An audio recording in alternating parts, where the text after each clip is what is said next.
There is a second brain in your gut. How you think, how you feel, your level of balance, your equanimity, everything is decided by what's happening in the gut. It's being referred to as a second brain or the gut brain. Children playing in the soil outside always have a richer gut microbiome.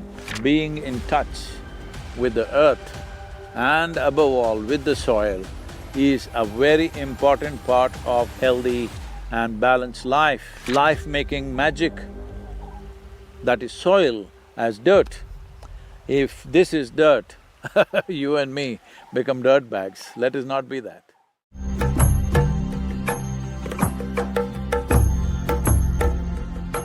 In the yogic culture,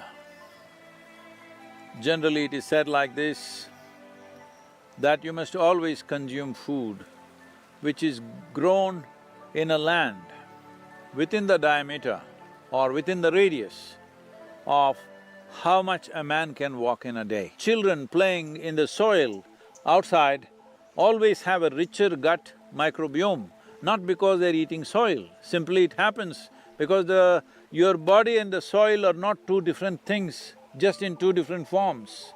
Whether you make a pot out of this soil, or you make a picture out of this soil, or you make a human body out of this soil, it is all soil. So the connection and the integration either through food or being physically connected is very, very important. So being in touch with the source, which is the soil, your evolutionary process itself has been conducted by soil, instigated by soil. The most basic aspect of evolution, from where life has evolved into more and more complex forms of life on this planet in its millions of manifestations. Now modern medicine is talking about there is a second brain in your gut. How you think, how you feel, your level of balance, your equanimity, everything is decided by what's happening in the gut. It's being referred to as a second brain or the gut brain. Today everybody is talking about gut brain as more important simply because they don't know how to handle this brain. This brain is becoming a serious problem. Everybody thinks this is the basis of all mental issues and problems. Yes, it is. If you don't know how to handle it, such a powerful instrument, if you do not know how to handle it, yes, it's a serious problem. So now they're falling back on their gut brain, which is more reliable, at least it's involuntary. And today, well, we can claim at least that we are the most evolved creature on the planet. We're yet to become a being, still evolved creatures with enormous capability. This capability, unfortunately, is working against us. Our intelligence, which can cause restlessness, which can cause unnecessary activity, neurological activity, which can lead to various kinds of problems. It's like you're keeping your engine all the time at high revs. But being in touch with the earth and above all with the soil is a very important part of healthy and balanced life.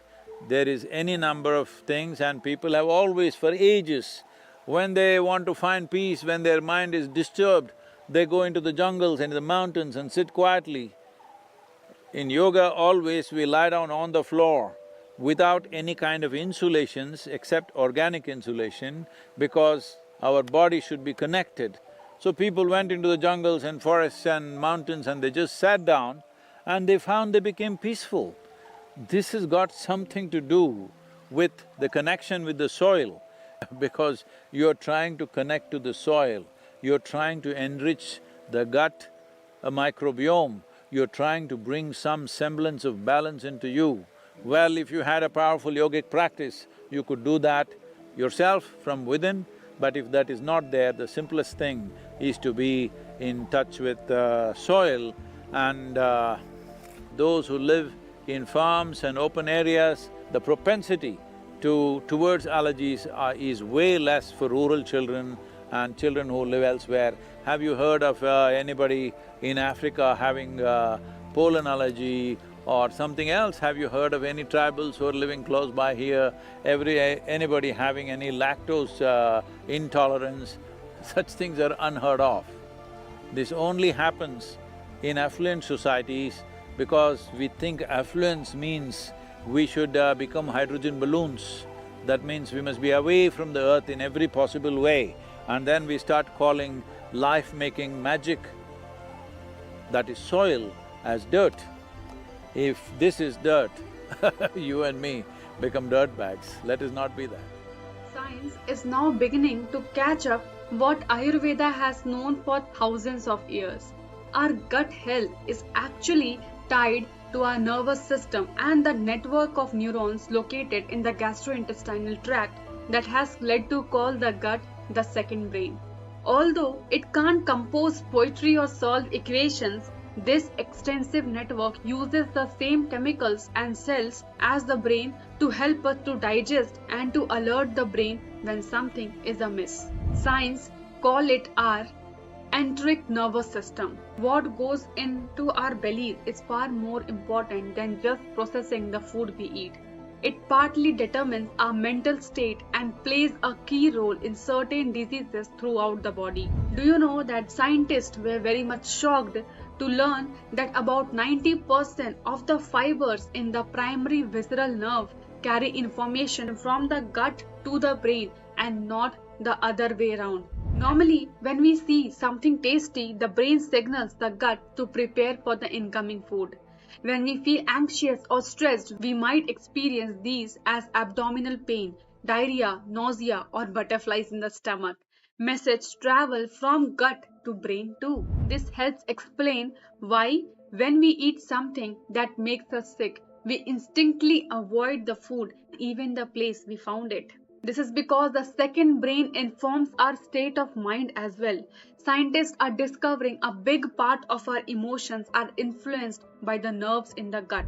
The enteric nervous system uses more than 30 neurotransmitters, just like the brain, and in fact 95% of the body's serotonin is found in the bowels.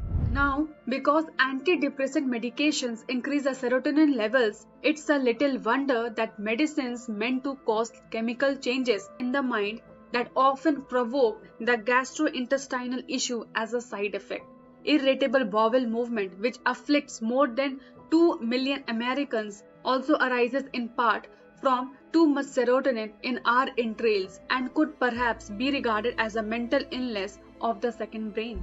So in this video, we all heard from Sadhguru that the gut microbes and what happens in the topsoil are very similar.